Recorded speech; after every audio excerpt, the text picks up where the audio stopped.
Formal nang sinimula ng Pilipinas ang paghahanda para sa kauna-unang Southeast Asian Plus Youth Games o CPIG matapos magtipon ang mga sports leaders mula sa Southeast Asia at iba pang bahagi ng Asia para sa unang Executive Council meeting ng paligsahan.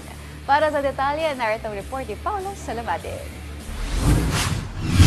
Formal nang inilunsad ng Pilipinas ang paghahanda para sa inaugural Southeast Asian Plus Youth Games o SEAP-YG na gaganapin sa Disyembre ng susunod na taon matapos isagawa ang kauna-unahang Executive Council meeting noong weekend sa Parañaque City. Pinangunahan ni Philippine Olympic Committee President at SEAP-YG Founding President Abraham Bambol Tolentino ang pagpupulong na dinaluhan ng mga kinatawan mula sa 11 founding member nations at ilang inimbitahang bansa sa Asia. Ayon kay Tolentino, naging maganda ang naging takbo ng kauna-unahang pagtitipon dahil ipinahayag ng mga dumalong bansa ang kanilang suporta sa paglulunsad ng bagong regional multi-sport event.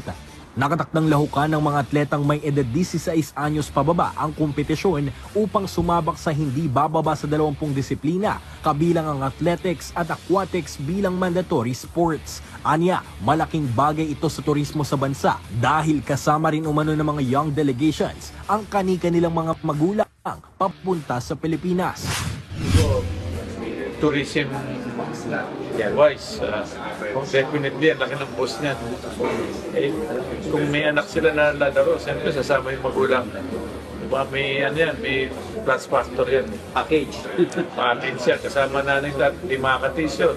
Diba, na kasi hindi kasama yung magulang, so laking boost sa atin yan. Kaya napakaganda. So excited. Inaasahan naman na matatapos sa loob ng susunod na 2 buwan ang panghuling listahan ng mga sporting events na isasama sa inaugural edition ng paligsahan. Maliban pa rito, itinalaga naman bilang Local Organizing Committee President at CEO si Asian Volleyball Confederation President Ramon Tatsuzara na nangakong makakapaghatid ang Pilipinas ng isang hosting na pasok sa international standards. Of course, my role here as President CEO is to make sure that we deliver the games with international standards. And I think with 23 sports and factors, we will be able to deliver part with international standards. Kabilang sa mga ipinapanukalang venues ang Rizal Memorial Sports Complex sa Maynila, Phil Sports Arena at Oval sa Pasig City, Subic Bay Freeport, Midlands Golf Tagaytay at ilang pasilidad sa Metro Manila, Subic at Tagaytay. Ayon kay Suzara, layunin din ng organisasyon na magamit at mas mapaunlad pa ang mga world-class sports facilities ng Philippine Sports Commission sa paghahanda para sa paligsahan. Sinabi naman ng PSC na nakahanda itong makipagtulungan sa POC, lalo na pagdating sa mga pasilidad na gagamitin sa hosting ng multi-sport event. Pagkatapos ng pagpupulong, nagkaroon din ng ocular visit ng mga foreign delegations sa mga pasilidad na gagamitin sa nasabing kompetisyon. Yeah, sure. Very happy.